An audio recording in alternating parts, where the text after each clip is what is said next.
کیا آپ جانتے ہیں کہ ایک رات حضرت عمر بن خطاب رضی اللہ عنہ مدینہ کی گلیوں میں گشت کر رہے تھے تو اچانک انہیں ایک گھر سے بچوں کے رونے کی آواز سنائی دی۔ حضرت عمر رضی اللہ عنہ رک گئے۔ آپ رضی اللہ عنہ نے غور سے سنا تو معلوم ہوا کہ بچے بھوک کی وجہ سے رو رہے تھے۔ حضرت عمر رضی اللہ عنہ نے دروازے کے قریب جا کر پوچھا، یہ بچے کیوں رو رہے ہیں؟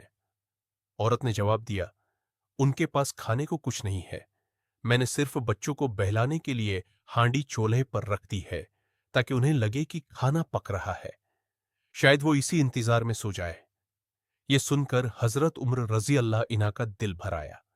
اب رضی اللہ عنہ نے پوچھا، کیا امیر المومنین کو تمہاری حالت کا علم نہیں؟ عورت نے کہا، اگر عمر کو ہمارے حال کا علم ہوتا تو وہ ہمیں اس حال میں نہ چھوڑتے۔ یہ الفاظ حضرت عمر رضی اللہ عنہ کے دل پر تیر کی طرح لگے۔ آپ رضی اللہ عنہ فوراً بیت المال کی طرف گئے اور آٹے، گھی اور دیگر ضروری سامان کا انتظام کیا۔ آپ رضی اللہ عنہ کے ساتھی نے عرض کیا، امیر المؤمنین، یہ سامان مجھے دے دیں، میں اٹھا لیتا ہوں۔ حضرت عمر رضی اللہ عنہ نے فرمایا، کیا قیامت کے دن تم میرا بوجھ بھی اٹھاؤ گے؟ یہ کہہ کر حضرت عمر رضی اللہ عنہ نے سامان خود اپنی پشت پر اٹھایا اور اس گھر کی طرف چل پڑے۔ سوچئے، ایک ایسا حکمران جس کے سامنے ایک پوری سلطنت تھی، وہ ایک غریب ماں کے بچوں کے لیے کھانا اپنی پیٹھ پر اٹھا کر جا رہا تھا۔ حضرت عمر رضی اللہ عنہ نے وہاں پہنچ کر خود کھانا تیار کروایا۔ جب کھانا تیار ہوا تو آپ رضی اللہ عنہ نے بچوں کو کھاتے ہوئے دیکھا۔ بچے کھانے لگے تو ان کے چہروں پر خوشی واپس آ گئی۔ حضرت عمر رضی اللہ عنہ وہیں بیٹھے رہے اور اس وقت تک واپس نہ گئے جب تک بچوں نے پیٹ بھر کر کھانا نہ کھا لیا۔ پھر حضرت عمر رضی اللہ عنہ نے فرمایا، مجھے ان کے رونے نے پریشان کر دیا تھا۔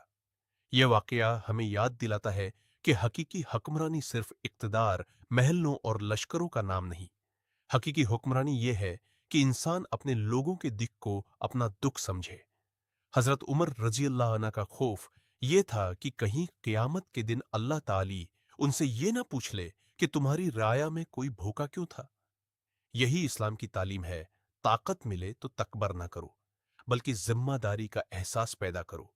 آج ہمیں بھی اپنے ارد گرد دیکھنا چاہیے، شاید ہمارے پڑوس میں کوئی ایسا شخص ہو جو بھوک سے پریشان ہو، شاید کسی یتیم بچے کو ہماری مدد کی ضرورت ہو، شاید کوئی بیوہ خاموشی سے اپنے بچوں کی ضروریات پوری کرنے کی کوشش کر رہی ہو۔ اگر اللہ نے ہمیں استطاعت دی ہے تو ہمیں چاہیے کہ ہم کسی ضرورت مند کا سہارا بنیں، کیونکہ کسی بھوکے کو کھانا کھلانا، کسی غمزدہ کے چہرے پر مسکراہٹ لانا اور کسی مجبور کی مدد کرنا بھی بہت بڑی نیکی ہے۔ اللہ تعالی ہمیں حضرت عمر رضی اللہ عنہ جیسا احساس ذمہ داری اور دوسروں کے لیے درد رکھنے والا دل عطا فرمائے۔ آمین۔